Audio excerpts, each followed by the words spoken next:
اچھا سر، مجھے بات بتا دیں کیونکہ آپ امریکہ میں رہتے ہیں بہت عرصے سے، اور اس وقت دنیا میں بہت بڑا کانفلکٹ چل رہا ہے جس نے بہت سے مائنڈ سیٹس کو چینج کیا ہے، پاور ایکویشن کے اوپر تھنکنگ کو چینج کیا، پولیٹیکل سسٹمز کے اوپر تھنکنگ کو چینج کیا لوگوں کی، اور وہ ہے مڈل ایسٹ کا کانفلکٹ کہ لبرل ڈیموکریسیز کے بارے میں جو کچھ بھی لوگ جانتے تھے وہ مڈل ایسٹ کی اسرائیل غزہ وار نے اس کو تحقیق کر دیا کہ یار یہ لبرل ڈیموکریسیز کا یہ چہرہ تو ہمارے سامنے نہیں تھا۔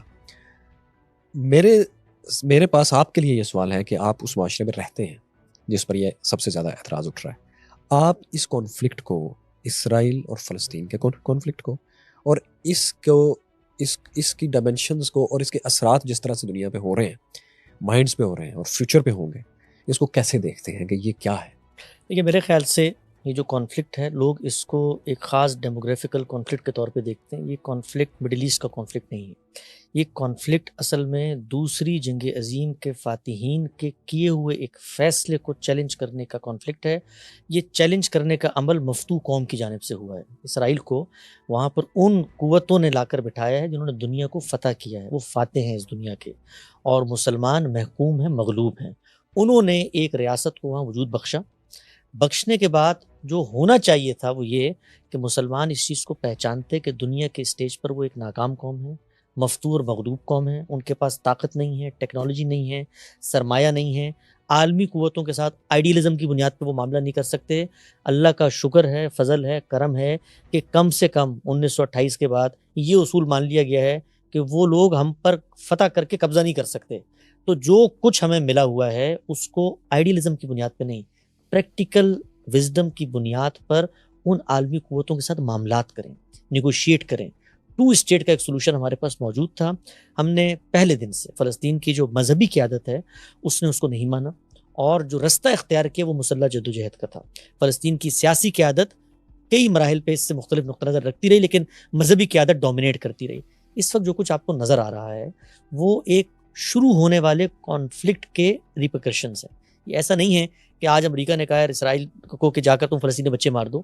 ایک کرائسس کو ہسٹری گزر چکی ہے، اور اس میں وہ اس جگہ پر پہنچ چکے ہیں کہ اس خطے کے لوگ دوسری ریاست کو تسلیم کرنے پر آمادہ نہیں ہیں۔ تو اب عالمی قوتیں کہتی ہیں کہ اس کو بٹھانے کا فیصلہ ہم نے کیا تھا، اور ان کی آشرواد سے وہ اپنی بقا، اپنے وجود، اپنا تسلط کہیے، ظلم کہیے، وہاں پر اس نے قبضہ کر لیا، کچھ بھی کہیے، اس کا تحفظ کر رہا ہے۔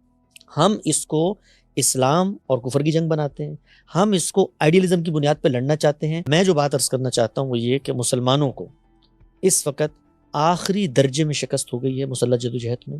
ان کے پاس جو کچھ موجود تھا 60 سالوں میں وہ جاتا رہا۔ ایونٹس کے اوپر ہم بات نہیں کر سکتے، ایونٹس اصل میں ہسٹری کے بائی پروڈکٹس ہوتے ہیں، جو ہمارے ایکشنز ہوتے ہیں۔ ہم نے 70 سال پہلے ایک فیصلہ کیا تھا، وہ تھا لڑنے کا فیصلہ۔ آپ لڑتے رہے، آپ کو نقصان ہوتا رہا، اس وقت وہ نقصان آخری درجے میں پہنچ گیا۔ ابھی بھی وقت ہے، فلسطین کے لوگ اپنی سیاسی قیادت کو آگے لے کر آئیں اور ٹو اسٹیٹ سولوشن کی طرف بڑھیں، کیونکہ دنیا میں یہ جو تقسیم ہے لکیریں کھینچنے والی، یہ تقسیم کو انصاف کے اصول پہ نہیں ہوئی دنیا میں، یہ عالمی طاقتوں نے اپنے غلبے اور تغلب کی بنیاد پہ کی ہیں۔ تو ان کے ساتھ ہم نے جینے کا کرینہ پیدا کرنا ہے، ورنہ جو کچھ ہمیں حاصل ہے وہ بھی چلا جائے گا۔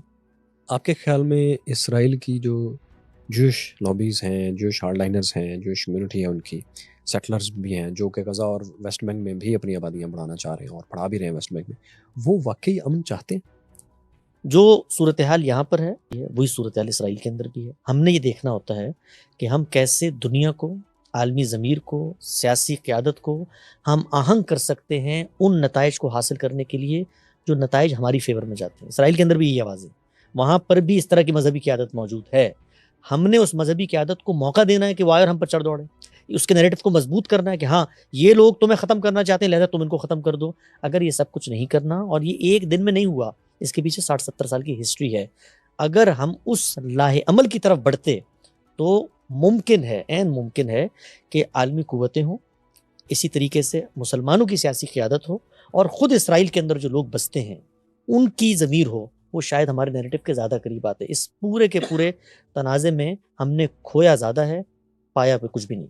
بہت شکریہ محترم حسن الیاس بھائی، آپ نے اپنے نقطہ نظر کو بڑی بہادری سے ایکسپلین کیا، اس کی میں ضرور داد دوں گا، کیونکہ میں بہت سے لوگوں سے انٹرویو جب کرتا ہوں تو وہ کئی جگہوں پر رک جاتے ہیں اور ان کو محسوس ہوتا ہے کہ ہماری لمٹ ہے، لیکن آپ نے بڑی بہادری سے اور بڑی ڈیٹیل میں ایک ایک چیز کو ایکسپلین کیا. کچھ